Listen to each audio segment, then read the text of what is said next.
Good evening. My name is Jamie Olson, and I teach in the English department here at St. Martin's University.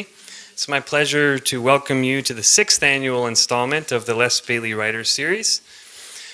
During the many years that he taught here, Les Bailey was a mentor to many of us at St. Martin's, faculty, staff, and most importantly, students. Not long after he passed away in 2010, a small group of his friends and colleagues got together to do something to honor him. And this Writers Series and the endowment that funds it were one result of that effort.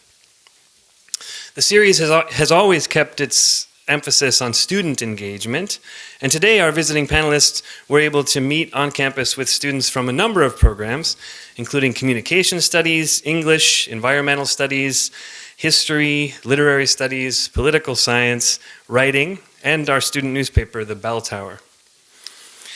I'd like to say a special thank you to those who have supported this year's presentation, including St. Martin's President Roy Hendricks, Provost Kate Boyle, Aaron Kobe, the Associate Dean of the College of Arts and Sciences, Amy Stewart Myatt, Dean of the O'Grady Library, Stephen Mead, Chair of the English Department, and Mary Gentry and the other members of the selection committee for this series, not to mention Holly Harmon and Olivia Archibald, who oversee the Les Bailey Endowment. That's a lot of folks, but truthfully, this series couldn't exist without the collaborative efforts of all of them. All right.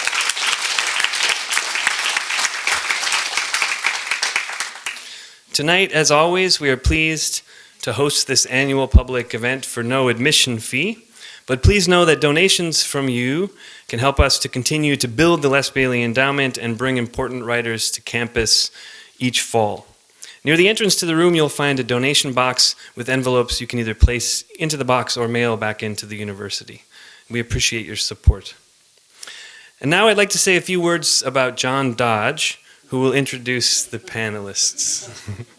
An investigative journalist, environmental reporter, columnist, and editorial page writer, John Dodge had a 40-year award-winning career in print journalism, including 34 years with The Olympian. He's the author of A Deadly Wind, the 1962 Columbus Day Storm, which was published by Oregon State University Press and is one of the books for sale here this evening.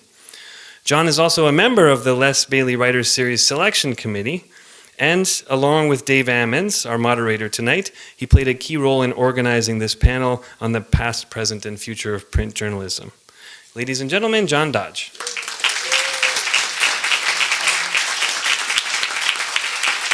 Thanks, Jamie.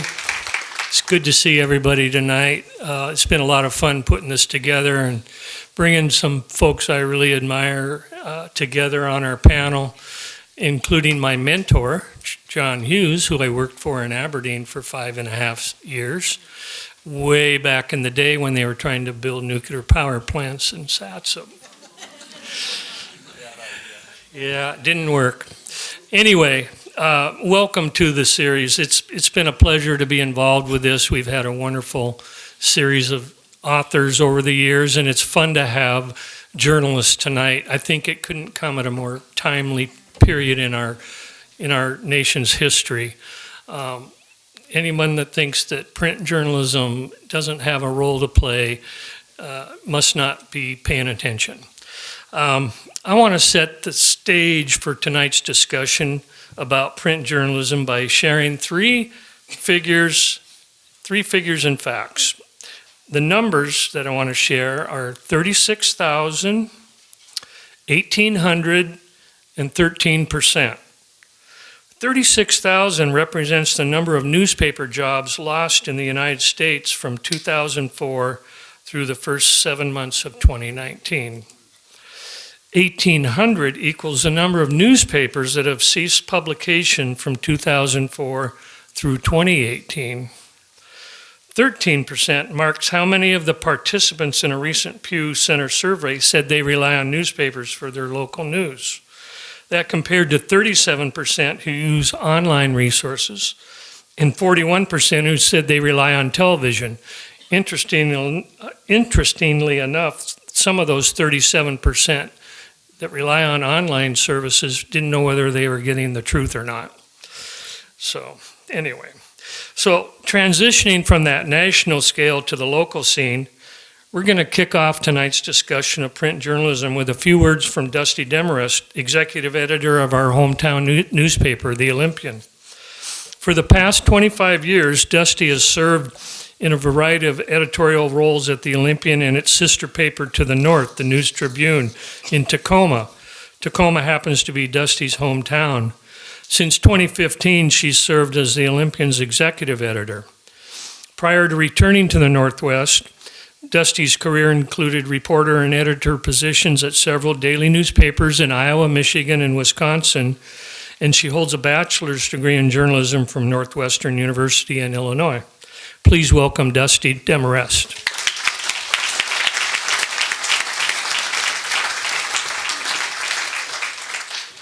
Hello. It's an honor to be here. Public speaking is not my strong suit. I don't know jokes, and I tell them very poorly anyway. I also really hate microphones, but I will use it anyway. So this is not likely to be my finest hour, but lucky for you, it's only 10 minutes. So I'm supposed to talk about the future of the Olympian, and I'll just say that if I knew what that was, I would not be here because I'd be making a lot more money and working very hard to rescue newspapers all over the place. But I can tell you where the Olympian is right now and where we're headed. First, I would like to dispel a myth that seems to persist in the Olympia area. The Olympian is actually run out of an Olympia office. We work here at the corner of Legion and Franklin in what used to be the Sunset Life and more recently the GHB Insurance Building. We have a full staff there. We have a newsroom staff, and we have an advertising staff, and then a few itinerant regional employees that wander in and work there off and on. But it's true that we could not put out a newspaper without help because we are just a newsroom and an advertising staff in Olympia. We get help from the News Tribune, which puts out our sports section. We also get help from the News Tribune because we share a photo department. And we also get help from the News Tribune in terms of sharing our digital content on social media. So, but we also get help from the Vancouver Columbian. We contract with them to print our newspaper every day, and it is trucked from Vancouver to the doors of our print subscribers, some of whom I'm sure are sitting in this room. It's distributed by the same people that are distributing the Seattle Times and the News Tribune.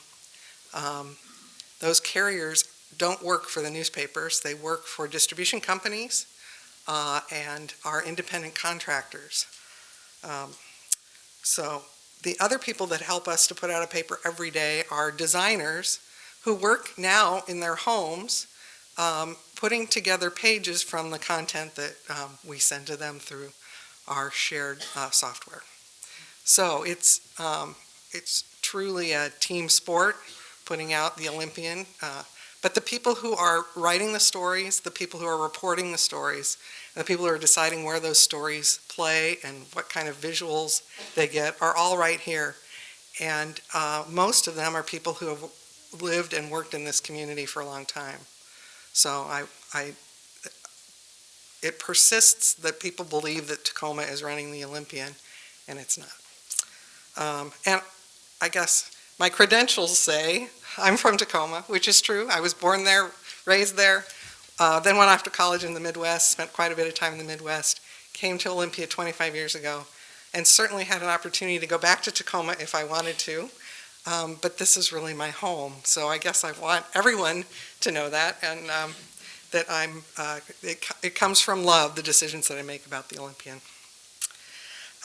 Let me tell you a little bit about how the staff works these days. See if I can get through this quickly. We had about 50 people in the newsroom at the Olympian up on the hill in its heyday, at its peak, when it was the biggest. We never reached 50,000 as a circulation. We were pretty close to it at one point, but we never quite got there. And we had 50 people in the newsroom. Now, We have a circulation about a third of that,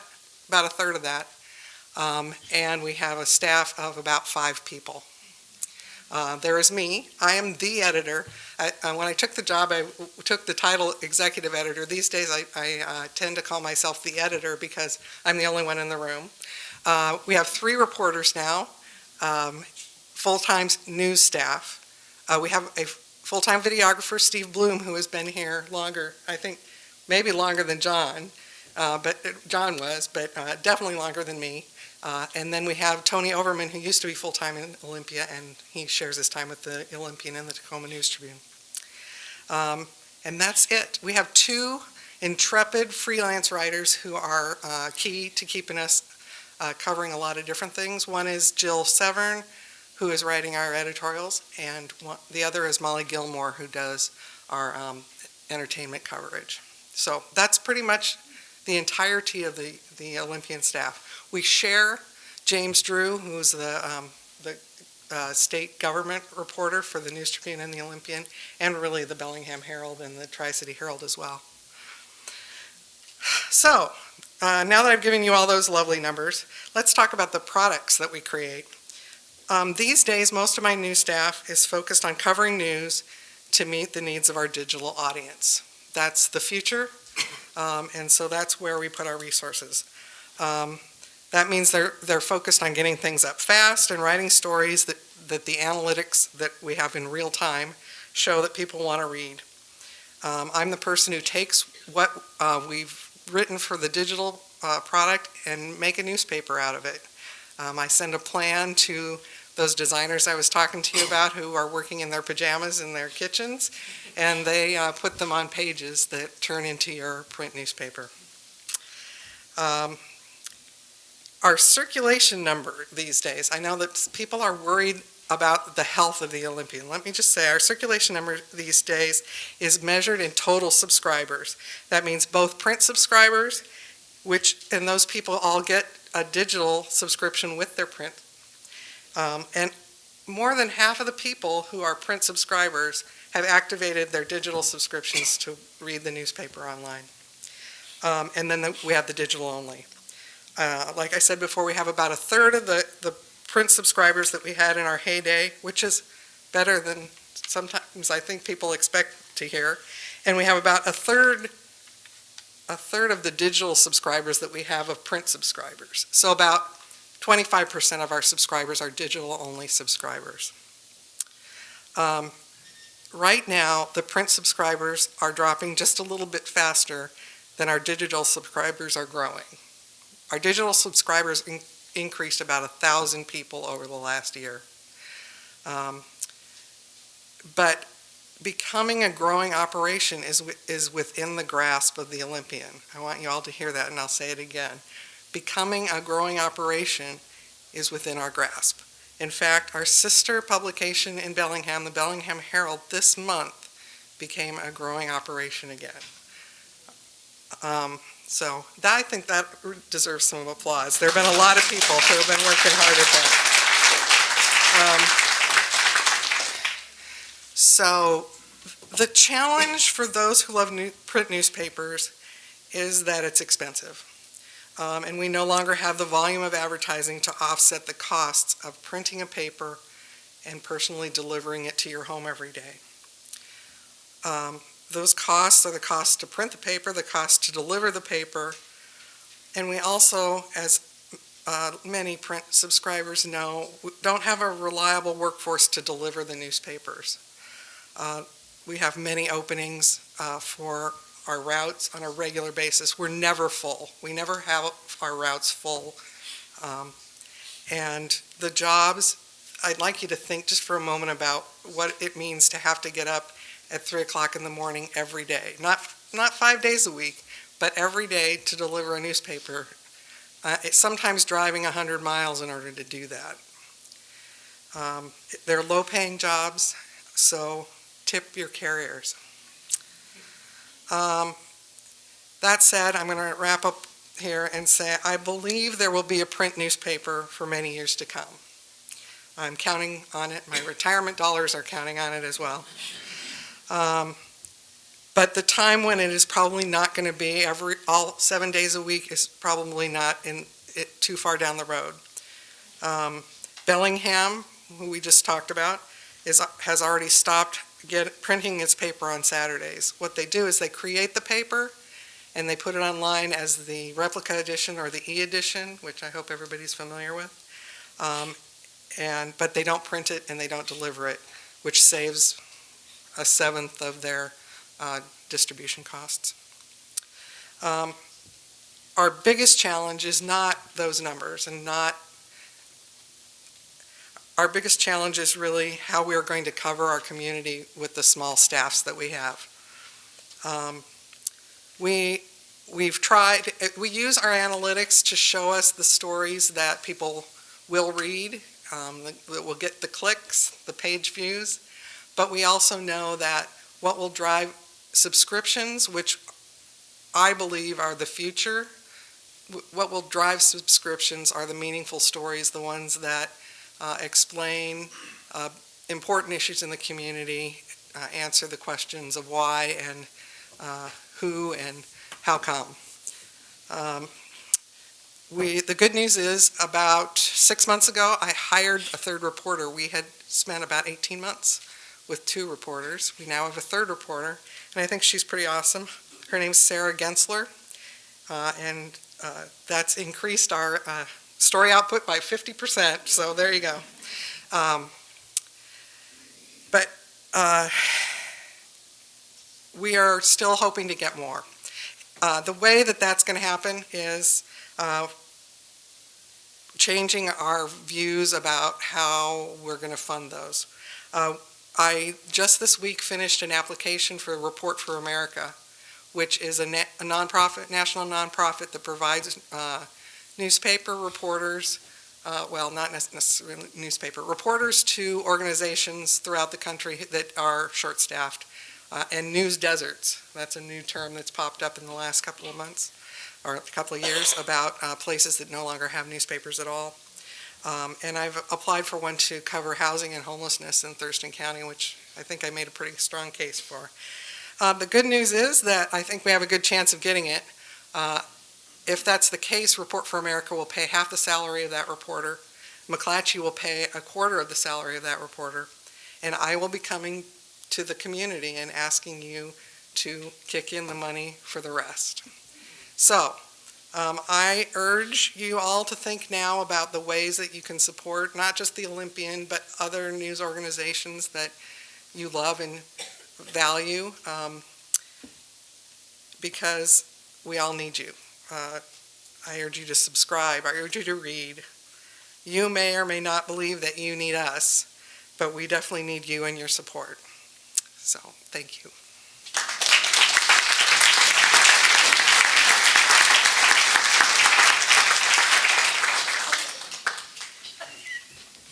So we're going to hold, I know we have questions for Dusti, but we're going to hold them to the end of the program. But she's going to join the panelist up here now. So I'd now like to turn the program over to a dear friend and colleague, Dave Ammons. He will moderate tonight's panel discussion. David spent 38 years as a political reporter and columnist for Associated Press in the News Service's Olympia Bureau at the state capitol. He left that post in 2008 to become communications director for the Secretary of State's office until his retirement in 2017. But Dave wasn't done yet. Within a month after retirement, he was named to the State Public Disclosure Commission, that watchdog agency that oversees campaign finances of political candidates and lobbyists, and just recently became chair. He's also the only person I know who has bumped up against the limit of 5,000 friends on Facebook. So if you're not a friend of David's now, he needs to drop a couple to get on. Seriously though, next week, Dave will be inducted into the Communications School Hall of Fame at his alma mater, the University of Washington, for a rich and productive career in journalism. Congratulations, Dave. It's a fitting honor, and let me turn the show over to you.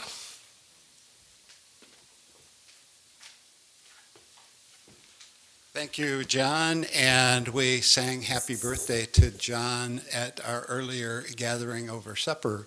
So happy birthday to you. And Dusti, thank you for your brave talk and your explaining the realities of journalism and economics in this town. And long may the Olympian live. So I thank you all for coming. When we dreamt this panel a year ago, little did we know how much of the moment it would be sitting here tonight, and what our country's going through, and what is happening to the belief in a post-factual society, and what it means to call what we do in the journalism business fake news, because it is not appreciated by some.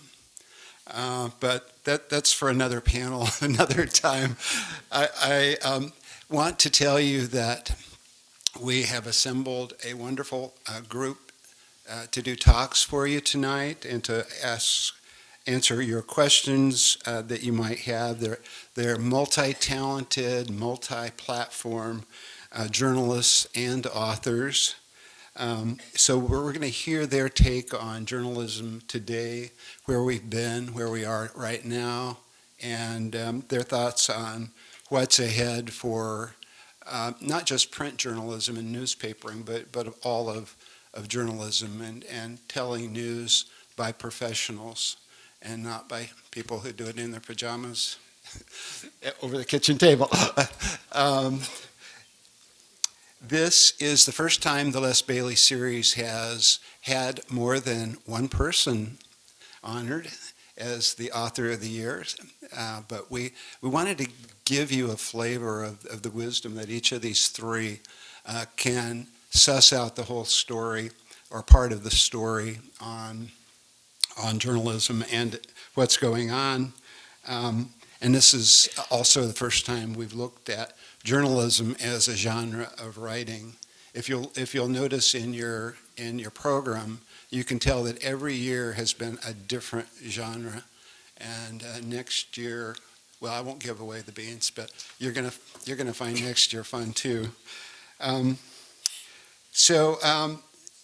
also would tell you that I've had the great pleasure of working with each of these three people. They were our first choices. We picked them. If we could get our ideal panel, who would they be? And these are the three, believe it or not. They all cleared their calendars some time ago to be able to do this. I've known John Hughes the longest.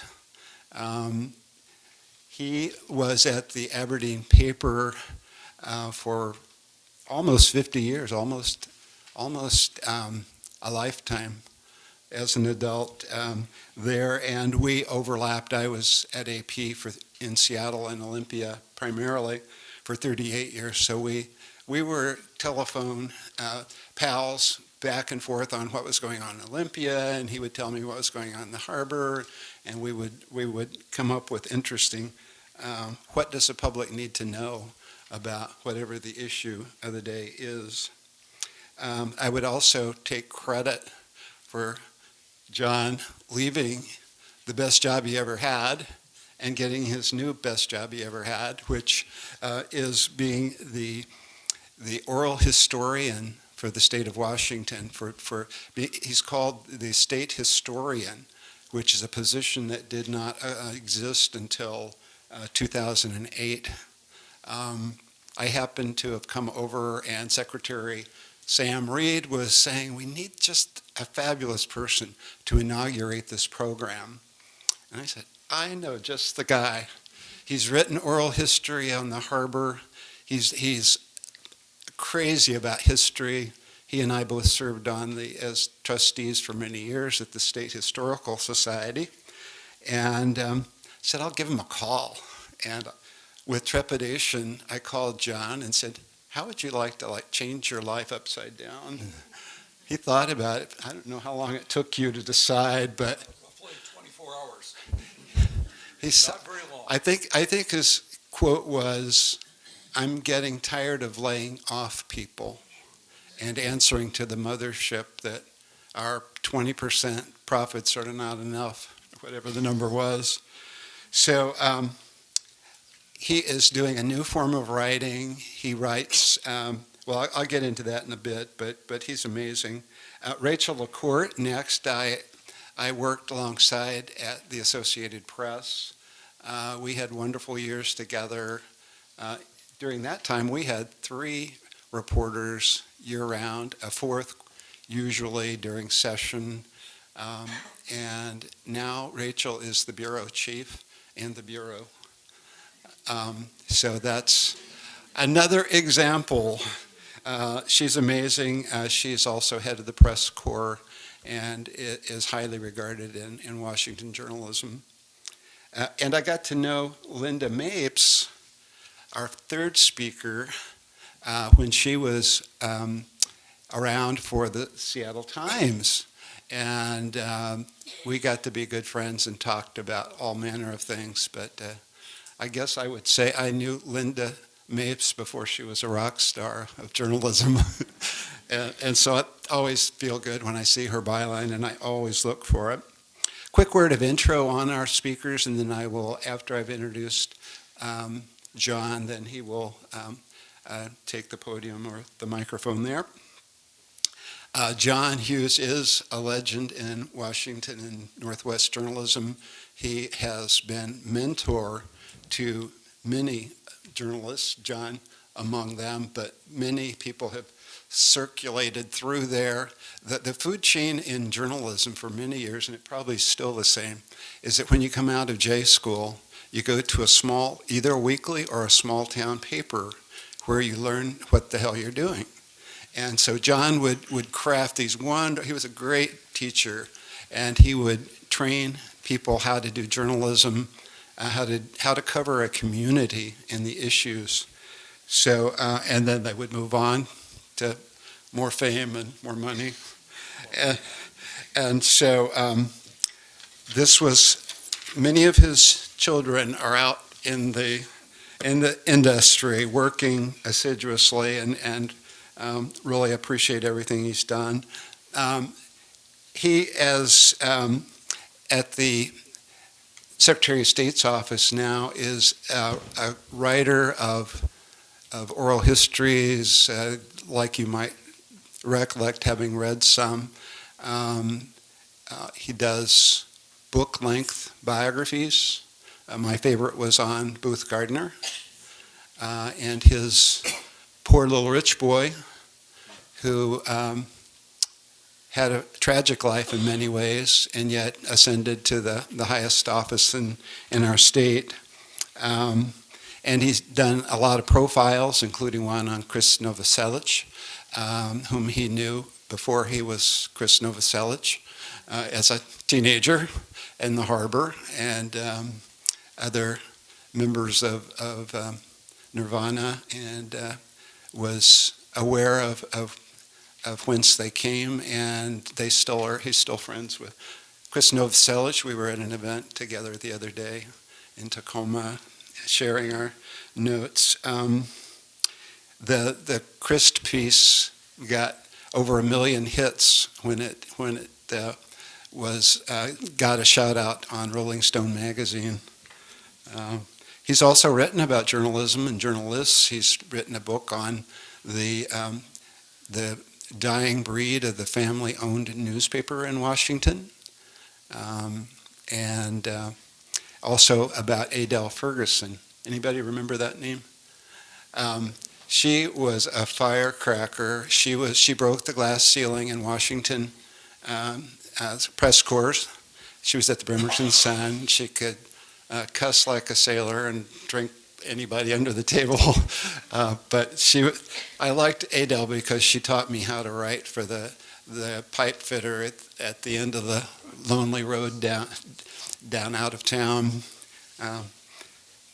So we've asked John to talk about community newspapering, past, present, and future, trends in ownership, and storytelling in the digital age. and all in 15 minutes.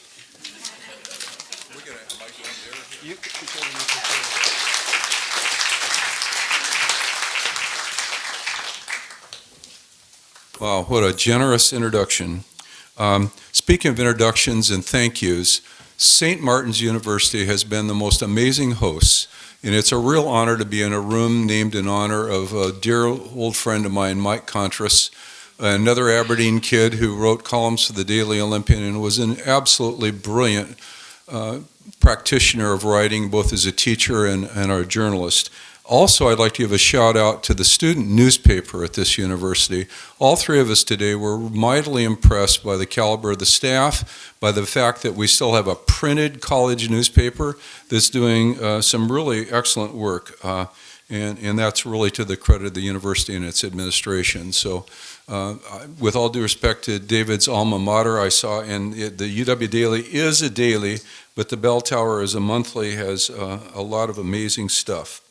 I also, as a former editor and publisher, I want to tell you to echo Dave's words, what a brave and candid and illuminating introduction that Dusti gave tonight. And I'm reminded of Joni Mitchell's immortal admonition that sometimes you don't know what you've got till it's gone. And I guess when I talk about the past and the present and the future, I'm going to tell you some very painful things for me, some that some of my dearest friends and former colleagues have probably never heard the story of how I came to leave the Daily World at Aberdeen. I grew up next door to the people who owned the Aberdeen Daily World. I managed, because of that, to get a paper route when I was 9 years old, and I delivered the Aberdeen Daily World on both sides of Simpson Avenue, from the old Doughboy statue in Aberdeen to Myrtle Street, where Hoquiam begins. I did that in the afternoons, and in the morning I delivered the Seattle Post-Intelligencer. And for a while before it died, I also delivered the weekly Grace Harbor Washingtonian. All my life, what I wanted to be was a newspaper man. And it was said that when I left, that my career, which actually stretched 56 years, took me from being a paper boy to a publisher. When I got to be a publisher, it was, I guess I could say that my timing wasn't the best. On the one hand, my elevation to editor and publisher at the Daily World in Aberdeen coincided with the discovery that I had colon cancer. 6 months later, of $15,000 pouches of high-tech Japanese poison saved my life, plus a really good surgeon.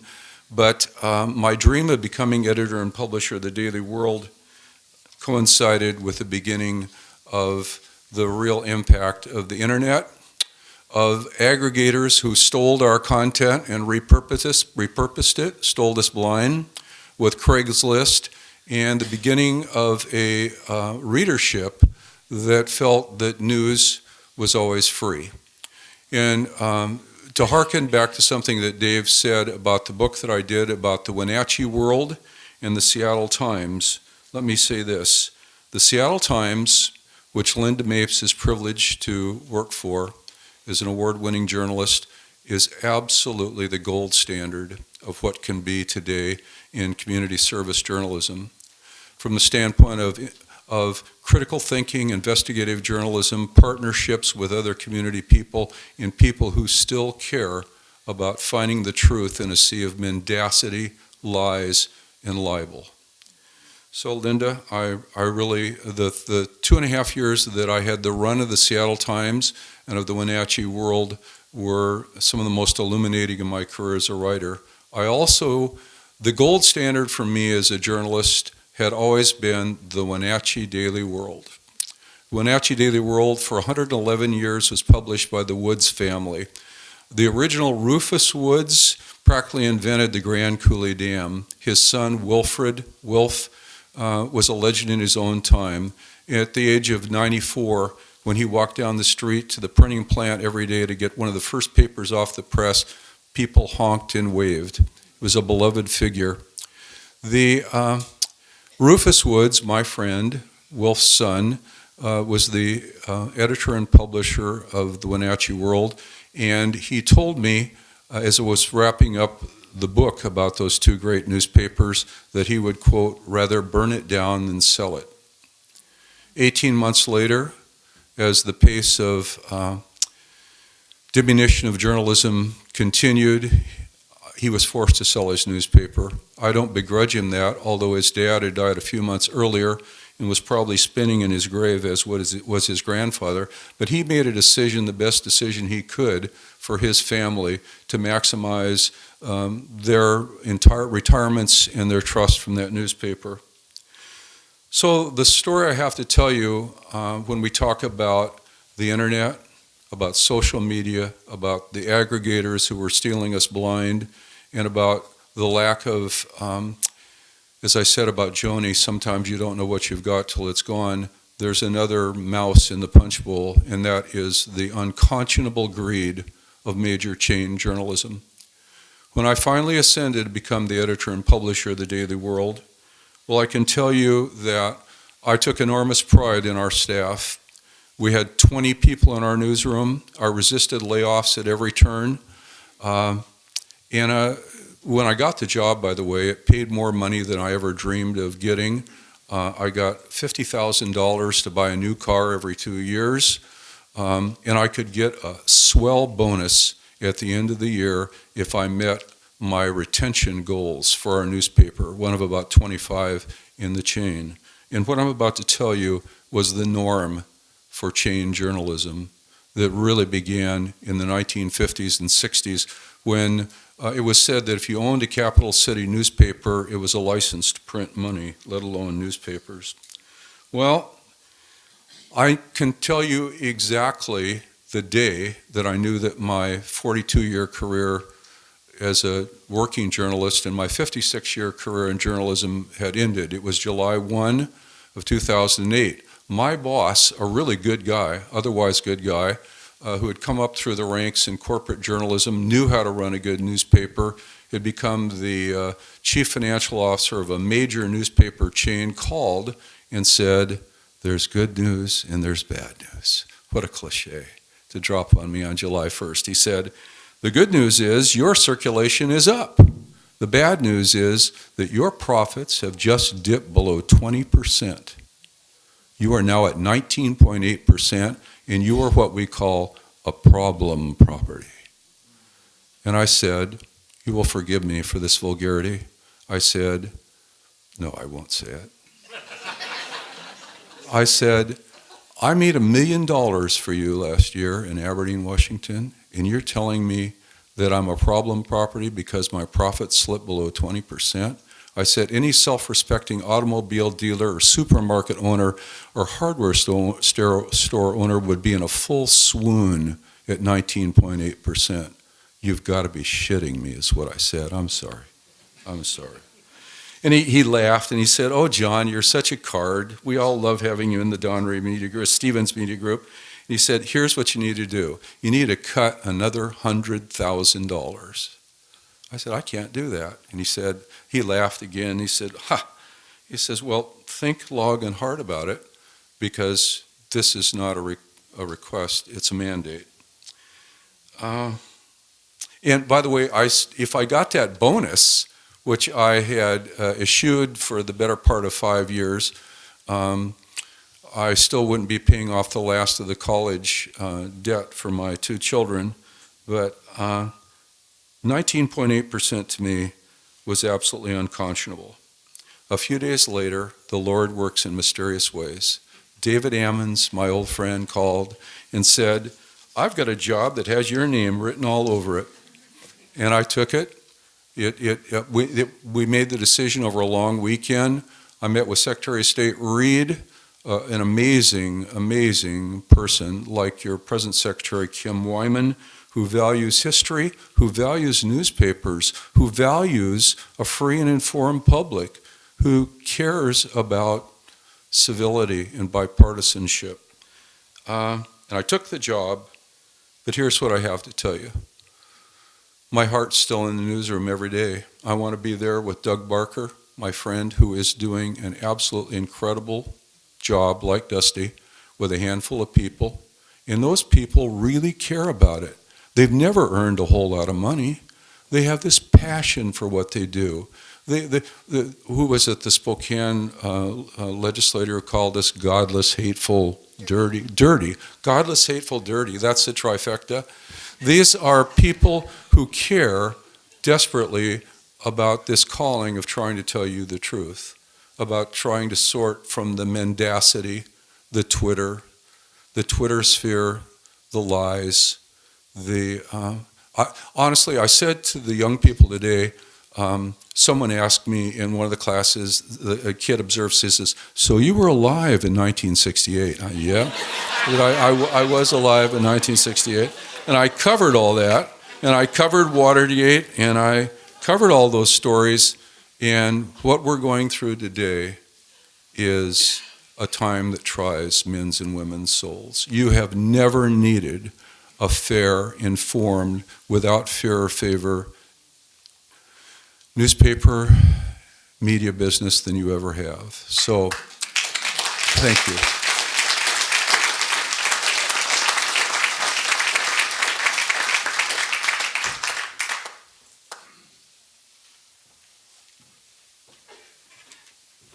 Maybe somebody can ask him at the Q&A about what it's like to do a different type of writing. He's a storyteller. He's always been a storyteller, but now he's doing it in a different genre and doing it so well. By the way, you'll see some copies here, and if you want it online, it's online free. I probably shouldn't tell you that, but Secretary of State's website at the Legacy Project has all of them posted, and you can download or pull it up and read it. Thanks for saving me from getting fired, by the way. I appreciate it. So my friend Rachel is the AP correspondent, as I mentioned, and head of the press corps, which was, 15 to 20 people in the heyday? 20 when I got there, and then 5. Yeah, and today they rattle around in 2 old houses at the edge of the Capitol campus. They could easily consolidate into one or half of one, sadly. Rachel is a star, really, she is. She's been at the AP for more than 2 decades, well known around the country for her reportage of when she was in Florida, in Miami and Tampa for covering the Elian Gonzalez custody battle and hurricanes and other big stories. At the Olympia AP Bureau, she reports on literally everything. She has to cover the waterfront and save enough of her brain to do big stories as well. She covers the governor, the legislature, the courts, state government, breaking news in the region, and more. She does, I have to say again, even though she's my dear friend, I'm telling you the truth, she does a superb job and is probably best known for her reporting on sex harassment in the Me Too era in government, and also for being a champion for the open public records. She got national and state awards for leading the fight for the legislature to subject itself to the Records Act.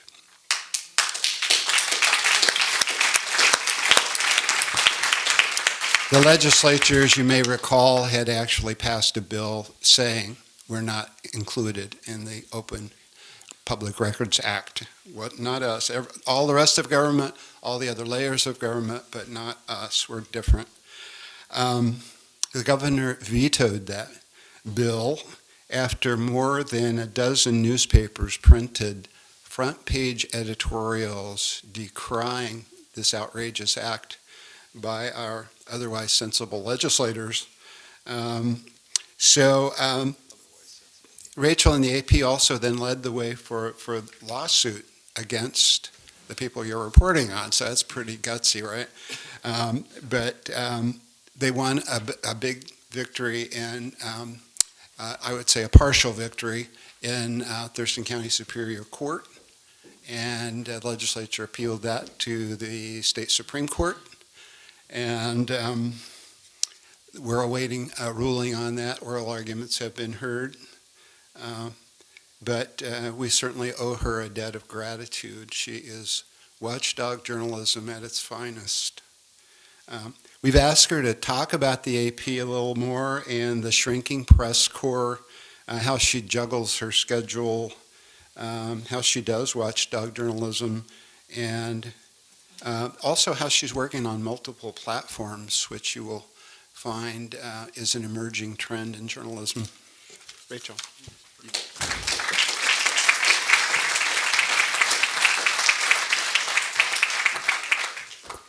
Well, thank you all for having us here today to talk about what I think is a very important topic, what role journalism plays today. I remember wanting to be a journalist since I was in high school. I was on the high school newspaper.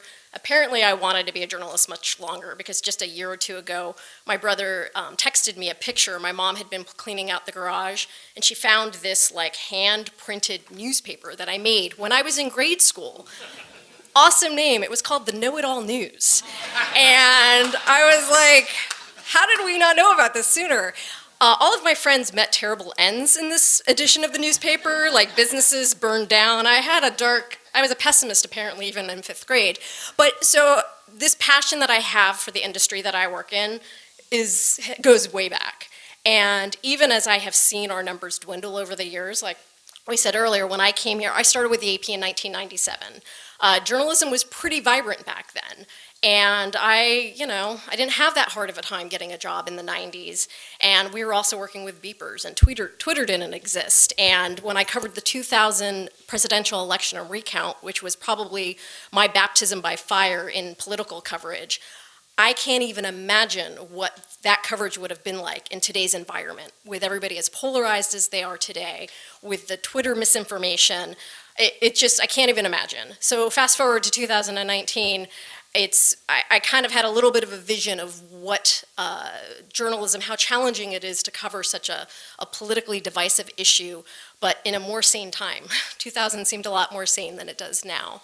When I got here in 2005, there were so many more eyes on the state capitol. The 2 press houses, they're side by side. I work in the one that I like to say looks haunted, because it does. And it might just be the mice or the ghosts. I haven't quite figured it out yet. But we've dwindled over the years. 2008 was a year where we saw a lot of journalists leave, all in that year. Ammons was one of them. The Spokesman Review lost someone. The Times lost 2 of their, Seattle Times lost 2 of their reporters. We felt like lab rats, where we didn't know where the next lab rat was going to get like taken from the maze. And it was really a demoralizing time, because we saw that the positions weren't being filled. The coverage still needed to be done. Somebody needed to keep eyes on these people who are going to pass laws, all hours of the night.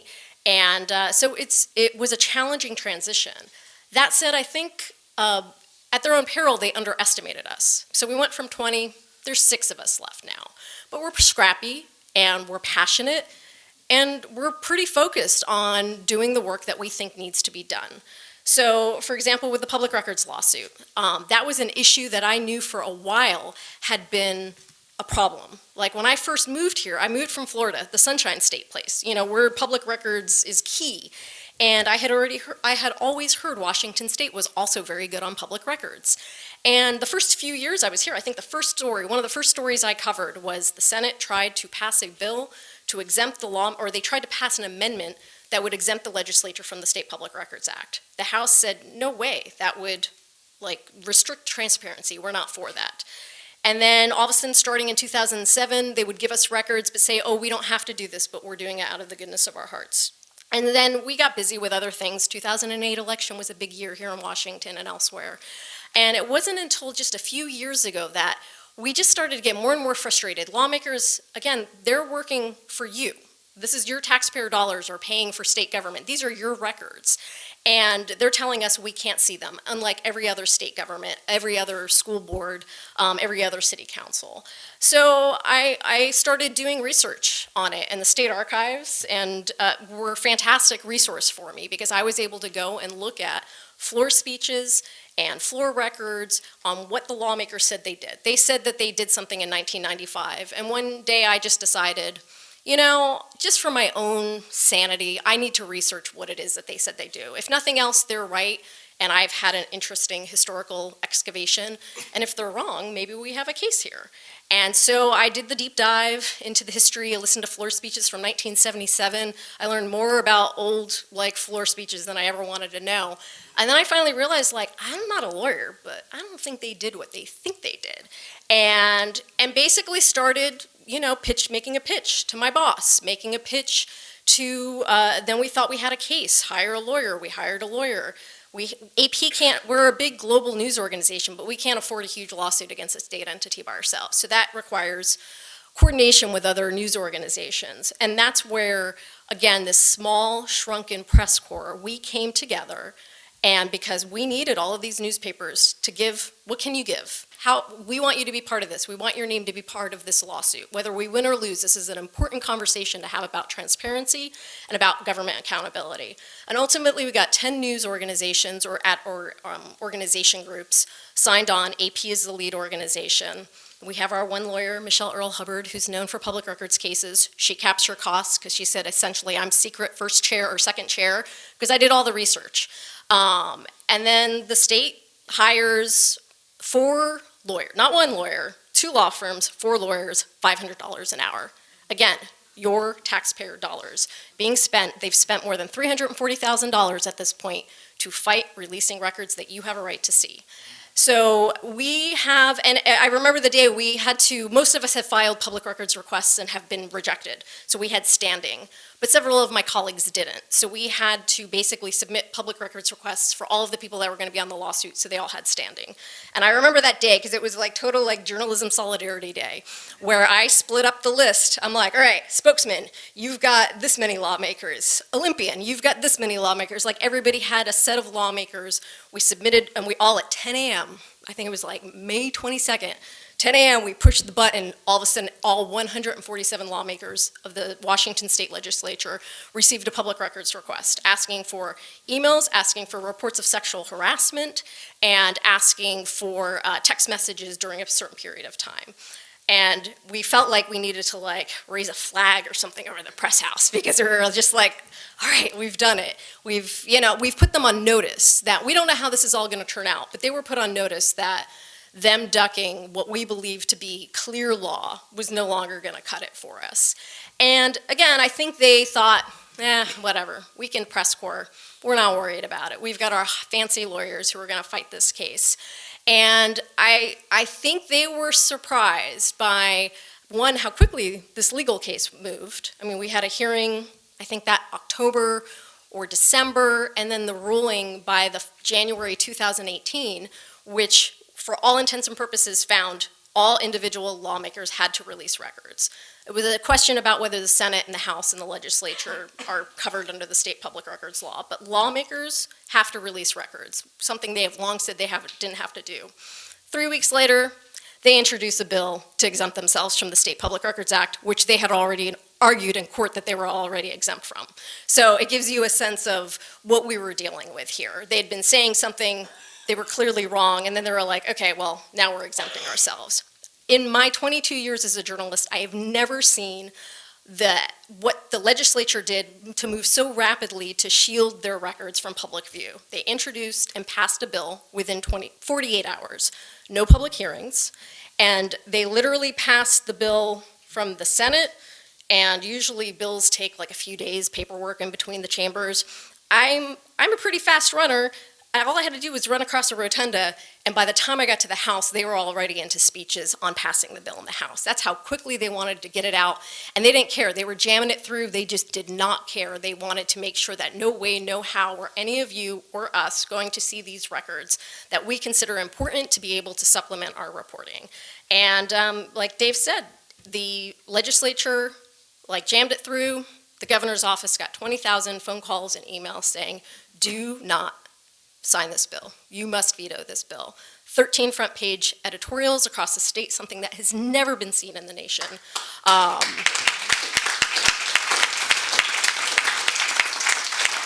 And this is one of those areas, lawmakers tried to ding us by saying, you all shouldn't even be writing about this. You're biased. You filed the lawsuit. You have no right to write about this.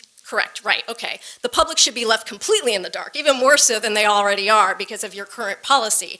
But my argument to them is like, this is our mandate. Like, this is our agenda. Our agenda is transparency. It is government accountability. We're not stenographers here to just write what you say. We knew that there were sexual harassment issues that were happening in the Capitol that were being swept under the carpet. We knew that before the Me Too era even exploded. I had been trying to get at those records for 3 years. Lawsuit was a last recourse.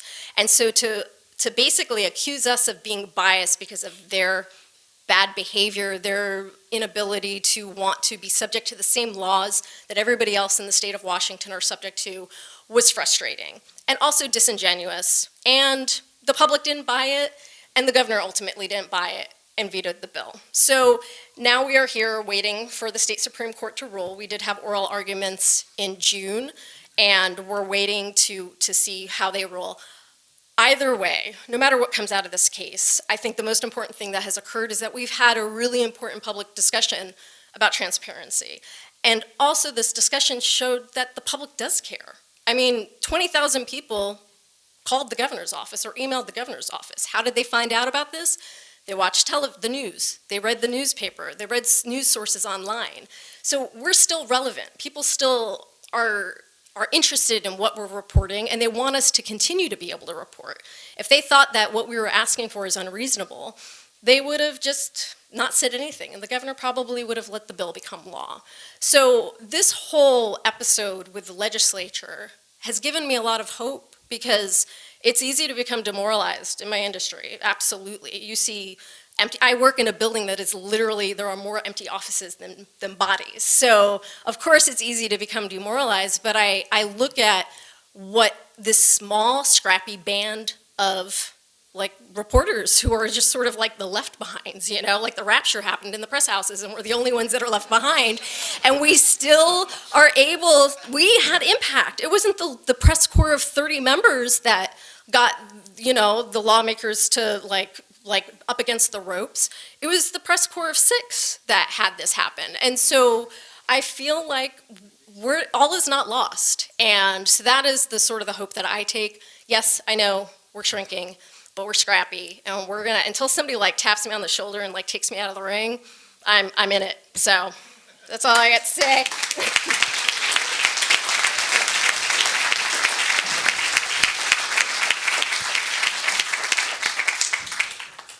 Thank you. She's a good storyteller, huh?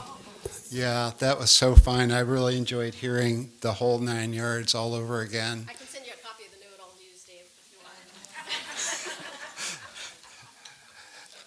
So our third speaker, we're just so delighted to have with us, is Lynda Mapes.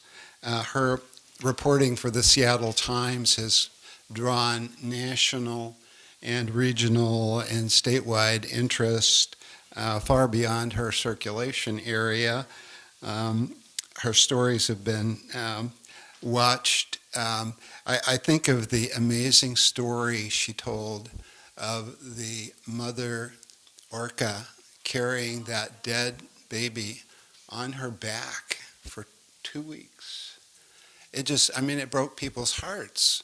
And the power of that image really put a face to an issue of sustainability of the Salish Sea, Puget Sound, the ecosystem, all of those things that are scientifically true and are happening right under our noses, but it no longer seemed abstract to us.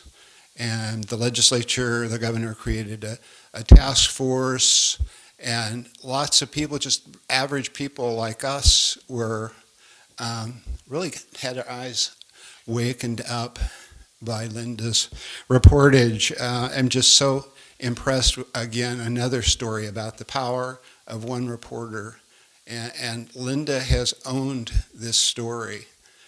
That's sort of, John and I were saying, that's sort of the ultimate accolade, is when you own a story. Rachel owned the story of the records and the Me Too digging, and all the stuff she's done, but to own that story. She's also done reporting on the tearing down of the Owa Dam. She just covered every inch of that story and went back after it was down and saw the fish runs returning. And she also was a wonderful storyteller about the native people, the whale hunt, the difficulties of our native brothers and sisters really surviving in this culture. And also her pieces also have a love of nature, a deep respect for nature and the fact that we are all created by the same creator, if you want to get theological on this campus. So I just have such respect for her. She is a superb storyteller. I think any of you who will be inspired to go and Google her and read her reportage on all of the things I've mentioned.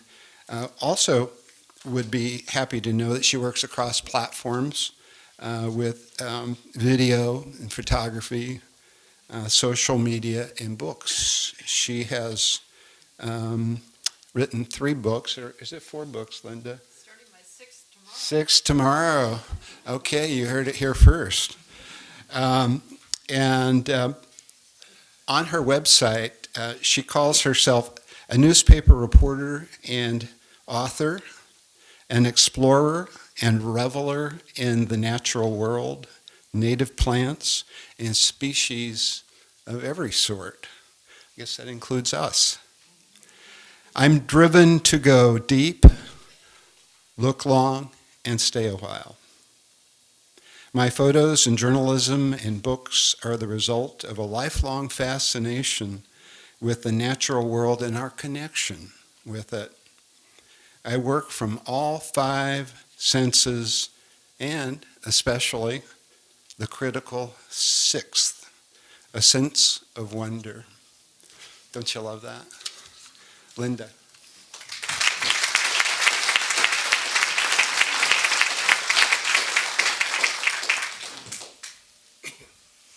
Hi, everybody. Can you hear me okay? Great. I want to acknowledge that we stand on Indigenous land.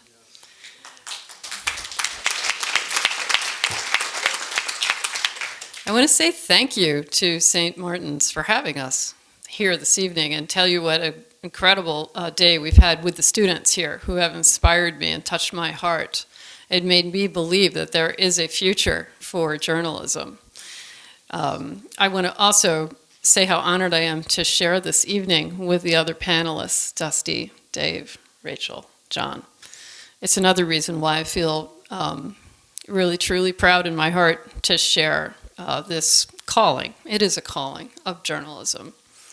But mostly I want to thank all of you for being here tonight, the students, the faculty, of course, your leaders at this university, but mostly you, the public, who came out to hear about what we believe is such an essential part of our democracy.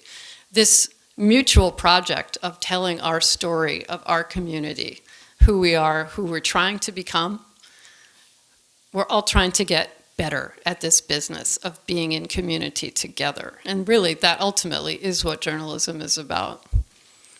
I want to tell you that people now call me the Orca Lady. I really like that. For the last 2 years, I'm pretty sure I've been the only full-time whale reporter in America. That's a good thing. I go into the newsroom in the morning and I make this gesture, and it means I'm raising my orca fin.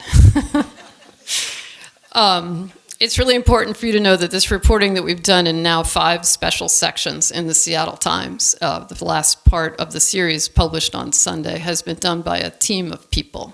There are about a dozen of us. We call ourselves the N-Pod, newspaper pod.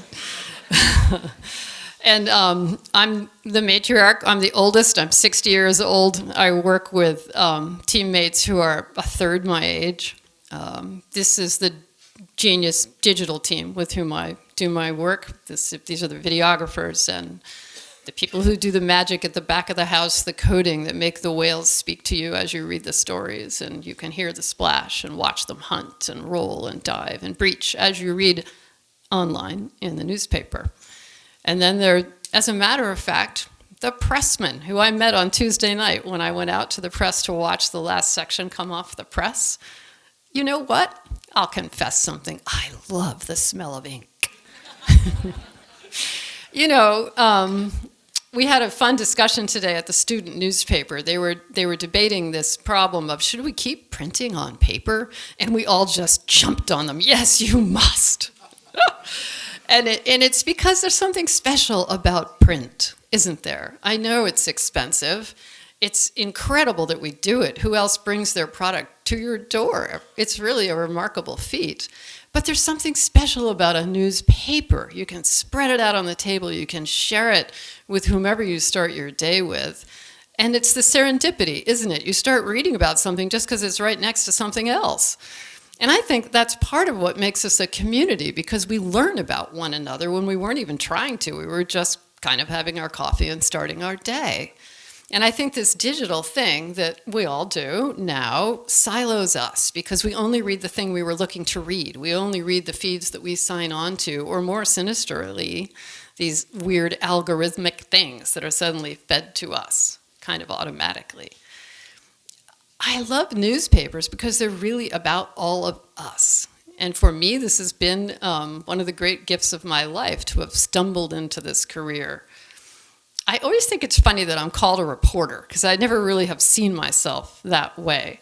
I'm in it for the intimacy of the story. It's as old as the campfire. It's what makes us uniquely human among all the animals with whom we're so lucky to share this beautiful earth, this vast intelligence in which we are embedded. We tell stories to one another. We write them down. That's really a different act. And I think in that very human act, we are all changed. I know as a reporter, when I am in the work of gathering story from another person, I don't just call them a source. Both of us are changed by that interaction. It is actually a very sacred act when someone trusts you with their story. For me, I always envision this action: carrying water in my hands without spilling a drop, giving it to you. This is what I heard. This is what was given to me directly. This is what I saw. And to the extent that you feel what I felt, you see what I saw. You saw that mother whale with that baby that she carried for 17 days and 1,000 miles. You felt her grief. Then journalism has done what it is supposed to do. It is a sharing act. I want to share with you a little bit about why I think that story about the mother whale was so powerful. The orcas have been listed as an endangered species since 2005. Hardly news. We all know they're in trouble. Puget Sound Chinook have been listed since 1999, 20 years ago. The Columbia River fish runs, listed beginning since 1991. So we've all known that our salmon and our orcas that rely on our salmon are in trouble. We've known it for a long time. So what is it that suddenly blew this thing up? Why did we suddenly have 6 million page views on the stories about mother whale Tuaqua? I think I know what it was. I'm happy to say we all still have beating hearts. We feel, we care, we love. We have families. We have people that we care about. And we knew, anyone who's ever lost anything knew what she was going through.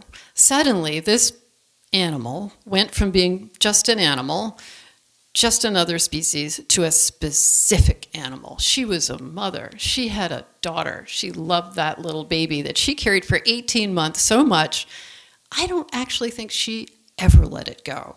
I think it just fell apart. And so I made a decision. When she started carrying that baby, I decided, you know what? I don't know how long this is going to last. I don't even know how this is going to work. I'm not leaving. I am going to write about her every single day, no matter what happens, no matter where she goes, no matter what it takes. It took a lot. Following a wild animal, by the way, a protected wild animal, by the way, an animal that you've got to kind of connive to follow around in a boat, is not easy. I begged my way onto boats with scientists. I begged scientists who were next to her to text me what they were seeing, to send me their photos, to send me the poems they were writing at night when they went home. I followed her any way I had to follow her, and we wrote something in the paper every single day until she finally dropped the calf. People say this was my story. They say I owned it. It was her story. It was absolutely her story. And believe me, it's owned me. And that's how it is with journalism. I love it when people say to me, where do you get your ideas? It's like, you don't understand. Picture a kidnapping. Something comes along and it's so compelling and it strikes you so much, whether it's Rachel and what she was burning down with the Public Records Act, or John and the stories that he did at the Aberdeen Daily World and the stories he still tells today, the stories Dusti is working so desperately hard to tell. She's hiring people in pajamas, she's getting reporting for America, whatever the hell it takes, she's going to do it. Dave was one of the very first journalists I met in the state of Washington when I moved into the press shack back in 1992 and said, okay, what's this going to be like? Just a quick diversion here. There was a very funny sound one day in my little office in the press shack. And I looked over to the intern, who today is our chief political reporter, Jim Bruner, and I said, what is that? And he opens his top left drawer. It's a mouse giving birth. And he did exactly what he should do, which was quietly close it. So sorry, didn't mean to interrupt. Carry on. And so, you know, this crazy business that we're in that ruins our personal lives and makes us impossible to live with, go ahead, confess. I have to say that we really do it for you. We do it for the readers, and we do it for our communities because we are you. You know, we live in these communities, and we care about our communities. I feel like a doctor going out with my little black bag, kind of a medic for the truth. And I feel it now more than ever. So I'm the environment reporter for the Seattle Times. You can imagine what that feels like, speaking about feeling like a medic. You know, we have people who are running the agencies that are now working hard to eviscerate some of the most important environmental laws in our country. We live in a region where we cherish the outdoors and we cherish the animals and native plants with which we live. We are very fortunate that the Native American tribes in our state have gone to court, gone to bat, gone to the wall over and over again to defend the fish that have sustained their cultures for thousands of years, that have laid down the law on everything from a proposed coal port up in Cherry Point near the Lummi Reservation. It would have been the largest coal port anywhere in North America were it not for the tribe beating that back. There's so many versions of that story. We're lucky here in Washington State that we share this land with the tribes.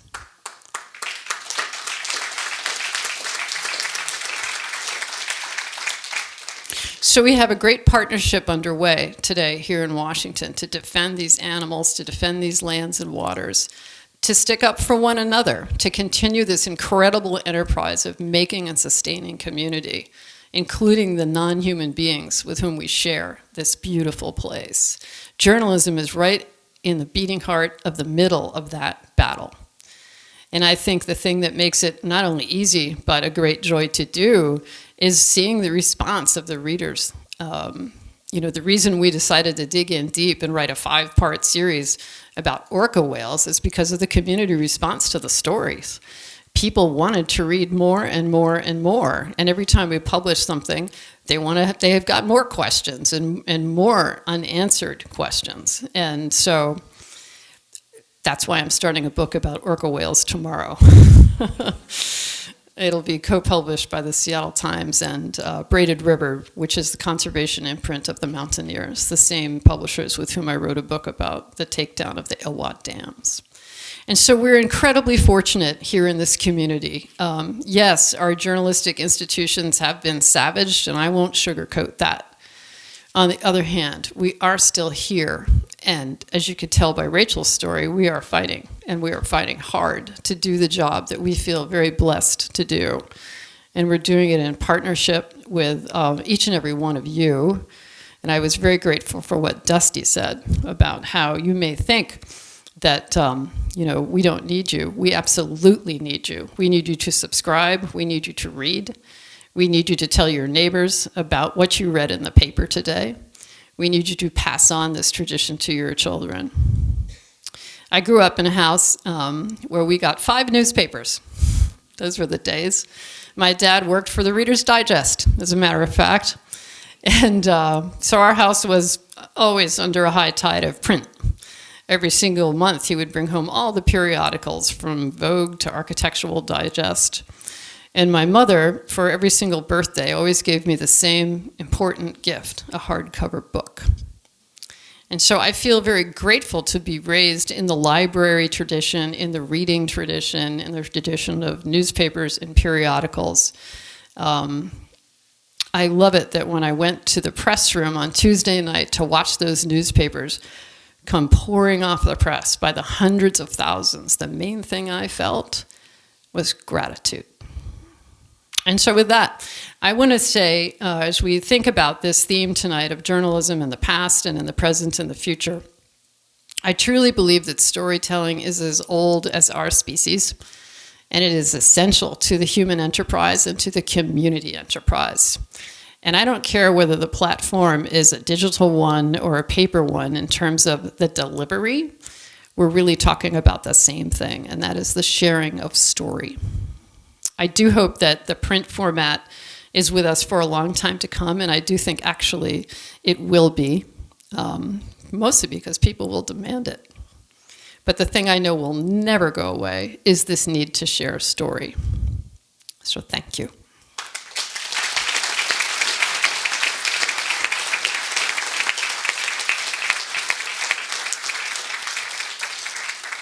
I'm going to invite those of you who have questions or comment to make your way to the mics, and we'll have you stand there.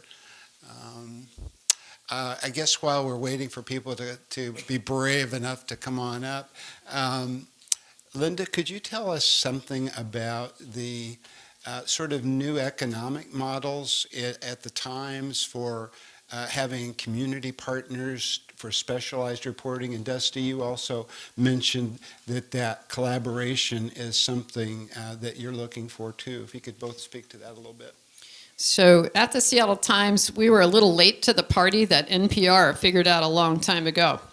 You know how it is. You're listening to something and they say, this report brought to you by somebody, somebody, somebody. Well, in newspaper journalism, for whatever reason, we've never done that. We've never used external sponsors for our content. But we have started doing that at the Seattle Times. I'll tell you how it works. We have at this time, three so-called labs. And these are areas of focused coverage at the newspaper. One is on traffic and transportation. The other is on homelessness and housing. And the third is on education. And these focused content areas are staffed by journalists who do the same work the rest of us do, but they're paid very differently. Unlike checks signed by the Blevin Company, proud publishers, local publishers, family publishers of the Seattle Times for 123 years, these reporters are paid by donors, people like you, who decide to write a check and take a tax donation for supporting community, local journalism. And sometimes these are foundations, sometimes they're businesses, sometimes they're individuals. They're just people who want to support better in-depth education coverage or transportation coverage. They have absolutely no say whatsoever in the coverage itself, only that it will exist.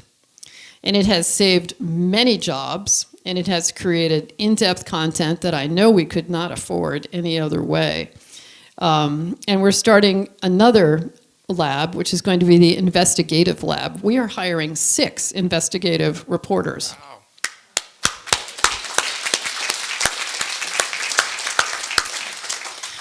We have raised about $600,000 for this enterprise, and we're going to be having a fundraising event at the Seattle Public Library on October 24th, led by yours truly, talking about the value of investigative reporting on environmental topics. And, we're serious about this. The Seattle Times has won 10 Pulitzer Prizes. We have tough, committed local owners who are doing everything they can do to continue in these very complex, very troubling times to serve the community. And they've hit on this new way of funding journalism, and it is really working for us. Our fighting strength has been greatly increased by this kind of community journalism impact funding. It's really working. And as I said, we're now going to expand it with a major investigative effort. And so I'm really excited about what we're doing. I hope you'll cheer us on. I hope you'll contribute if you can. I hope other newspapers will start to do this. It's a national model. We're the first in the country to do it. And I really think that this could be something that could, in a very beautiful, organic way, allow communities to support the newspapers that support them. So that's what we're up to at the Seattle Times. Could you pass the mic to Dusti? Would you recap the project that you have dreamt up? Yeah, let me just say that the Seattle Times is a model nationally for that. I think the advantage Seattle has is both. You come from a big community with a fair amount of money. And unfortunately, that can't translate everywhere. But McClatchy is also trying this out. The Fresno Bee just launched an education lab with 4 people in it this very week. They're the first. Report for America is a little bit different model. It's not newspaper specific.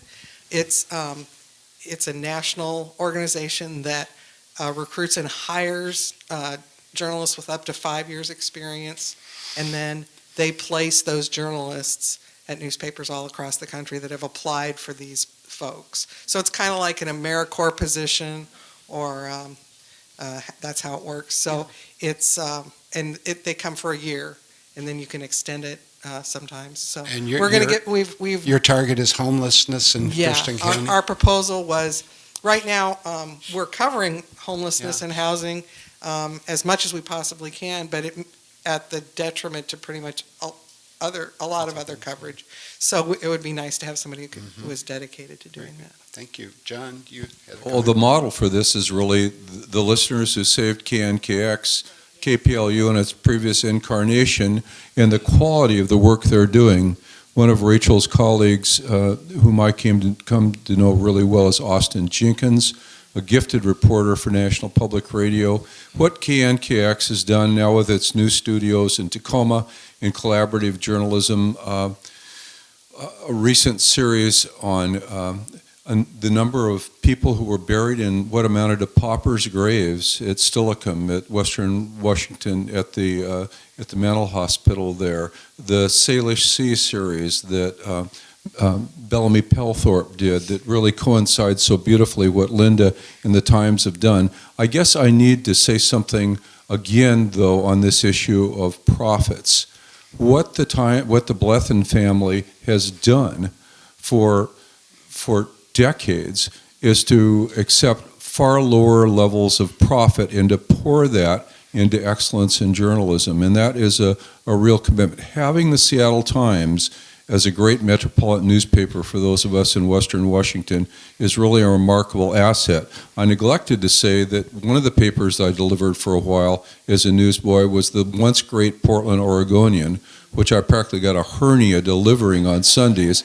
And today the Oregonian is to say it's a shadow of its former self is really shocking. So what you can really vote with your contributions. It is the pledge drives are a little tedious, but they're making a difference. And those pods that are occurring at the Times, I had not heard the initiative about hiring 6 investigative reporters, but that is breathtaking. It is fantastic. Congratulations.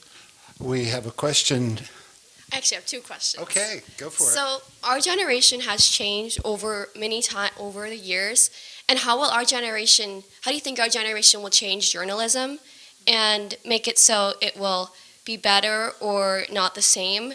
And with the environmental issues that are going around, how will that be talked about more, considering it's getting worse?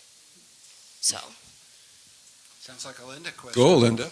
So I don't have any doubt it's something we talked about today, that my astonishment that Jay Inslee had to fight so hard to make climate change a topic in the election. It's like, to me, this is the existential story of our time. And I think that, frankly, it's just going to be impossible to ignore. Yes, things are, I'm sorry, going to be getting worse. I mean, these things that we're living with now in terms of climate change are only going to intensify. People just won't be able to ignore these facts, and these stories will be dominating what is in the news. There's no question about that. I think environmental reporting is only going to be becoming more and more important, bigger and bigger, because it's ultimately going to be reporting about our day-to-day lives. Here in the Northwest, we are going to be a climate refuge. Everywhere else is going to have it worse than we will. We will have the last farmland. We will have the last forests. We will have the last fresh water. We're going to have the last moderate temperatures. We're going to be the nicest place to be. A lot more people are going to be coming here. Good for us. We're going to be under a lot of stress. A lot of our most sacred species are already at the southernmost end of their range. They're called southern residents for a reason. Redfish Lake sockeye, they're the southernmost sockeye, climbing all the way to the Rocky Mountains. So we already have species feeling the stress of warmer rivers. We're losing too many trees because of invasive insects. You've seen the fires in 2015. But we still have it better than everybody else, believe it or not. And so this environmental story is only going to get bigger and bigger. And in terms of what you all can do to make journalism better, come be journalists. Question. Yeah, I believe multiple speakers mentioned the proliferance of Twitter. And I was wondering, how do you think social media in general has impacted journalism? Because it seems to me, from a lot of my friends and a lot of people I know, that people seem to be getting a lot more of their information more so from Facebook or Twitter than a newspaper, whether it's online or offline. John, you want to try that? Rachel? So I think Twitter is both a blessing and a curse in that there are a lot of people on, so going back to the younger person question, like obviously this is how a lot of people are getting their news is through Twitter. And it's an opportunity for us to share our news directly to our reading public who may not subscribe or have access to our individual news organizations. The downside of Twitter is that when misinformation is spread, it spreads like wildfire. And trying to correct that misinformation, that doesn't always stick. So somebody might correct in a subtweet, somebody might retweet, but whoever's seen that original tweet, that information is still going to be a shred in their brain that they saw this, therefore it must be true. I don't know how you get past that once that misinformation is out there. I mean, people have been falsely, I think there were false accusations against people and everything from like bombings to shootings to just blatant, false information that is spread out there about journalists or other public officials. So I think we just need to be vigilant. I also think it puts more onus on the news consumers to be really specific about being more active in finding out accurate information. Before, back in the olden days, of which I am part of, you had the 6 o'clock news that you watched and you had like a newspaper that you read in the morning and maybe an afternoon edition that came in. There wasn't a whole lot of variety. Maybe you got like Life magazine or some other magazine, or Newsweek or something. But there weren't as many options that we have today. So if you read something on Twitter and it seems off, or if you read something and it just seems like there's something weird about it, Google it. Like, before you just take it as gospel, even if you read something from me or from Lynda, it just makes you a more active participant in the news that you're consuming. And I always tell people, like, because somebody asked me today, like, well, how do we know if something is false?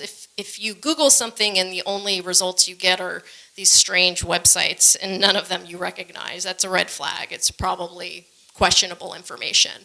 But if you see NPR or New York Times or Washington Post or your local newspaper or a report from the CDC, that's a good sign that that information that you've seen is probably accurate. But unfortunately, it's kind of on you guys to really have to be more active in searching out and double checking and fact checking. I mean, we do that all. That's part of our daily existence. We fact check. We wake up in the middle of the night worried we missed something.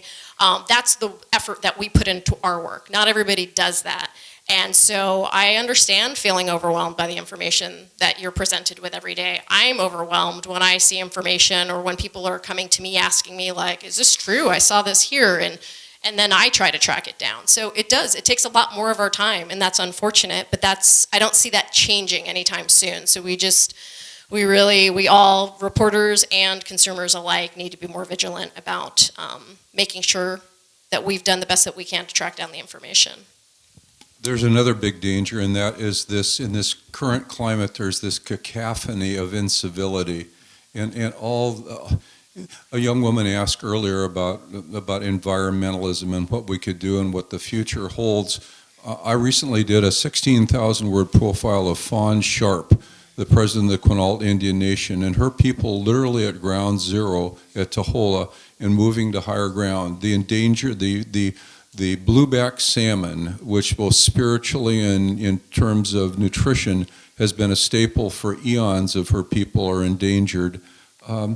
Be critical thinkers. I think what my batteries were recharged today by talking with many, many really bright young people who frankly are less judgmental and are not so dogmatic as some of the rest of us, especially the voices we hear out there. And just what's really wearisome to me is to hear the dueling talking heads and the finger pointing, and it's Fox on one hand and CNN on the other, and what Rachel and Lynda do and what Doug Barker does, and all good journalists, is we're talking about, it used to be said that the best way to ruin a really good story is to check it out.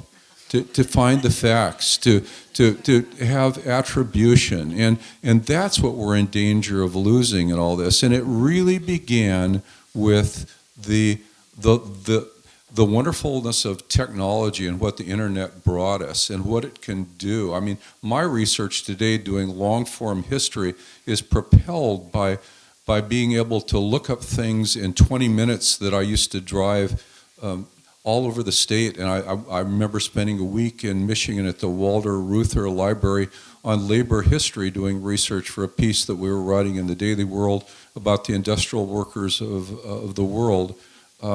It's a magic carpet, but the pitfalls out there are they're huge, and they're so depressing.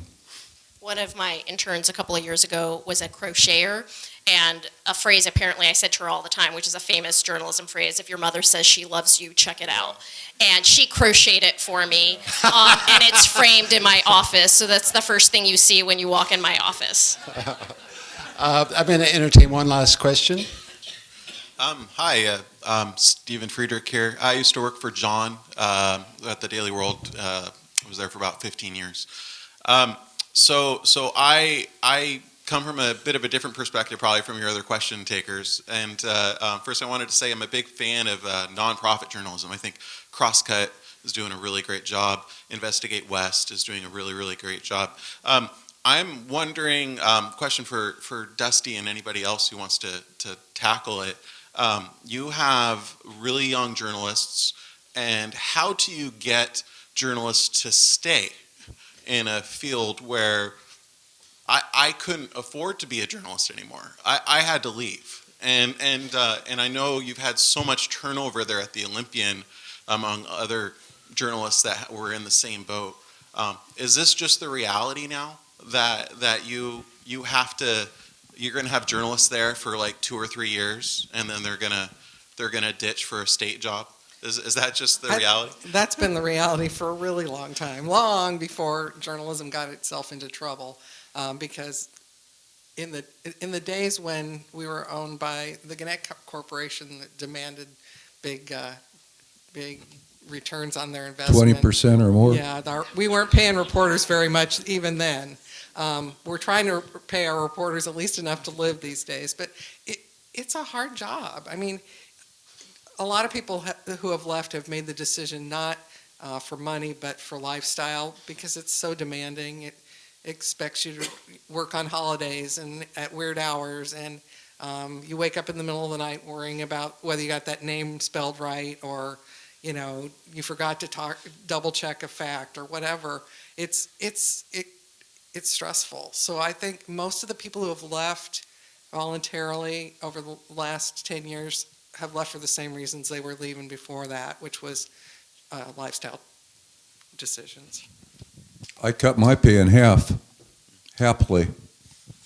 I absolutely have to answer your question. Please. I work at the Seattle Times, and we are under a kind of pressure we've never seen before. I mean, the Seattle Times used to be what's called a career paper, a paper people would move to intending to stay the rest of their career. Man, oh man, ever since the prosperity bomb hit named Amazon, we have been blown to bits. So the Blevin family, to say they're making a big profit, that's being way over generous. They've been making no money. They've been losing money. They sold every last piece of property they owned in Seattle. We own nothing in Seattle anymore. We rent a crappy old building.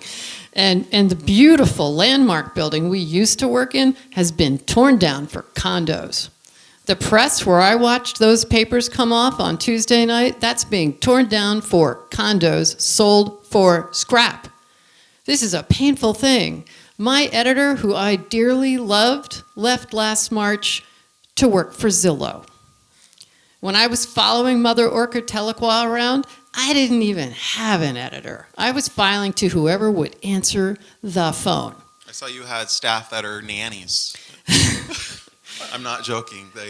You have reporters there and copy editors who have We have other reporters jobs. who are dog walkers. We have reporters that are nannies. We have reporters who are freelancing their fingers down to stubs. We are in the middle of a bitter, difficult contract negotiation. It is not going well.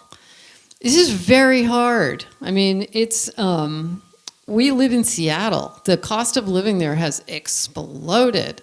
And I have seen so many talented, good, devoted people leave because they just can't afford to live on the salaries that are paid to reporters.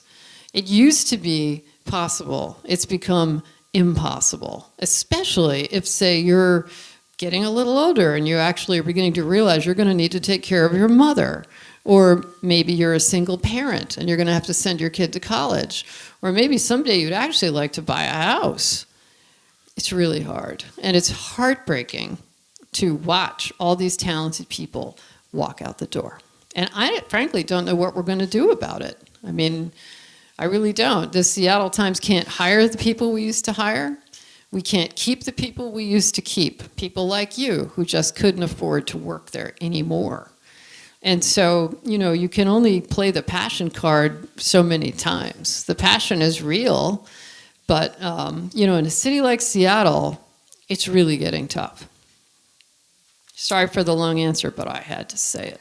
Thank you. Don't leave all depressed. Remember the hope, and it's all going to work out. Think back on the whales. Yeah, think about the whales. Would like for you to join me in thanking our illustrious panel. I thought they were wonderful.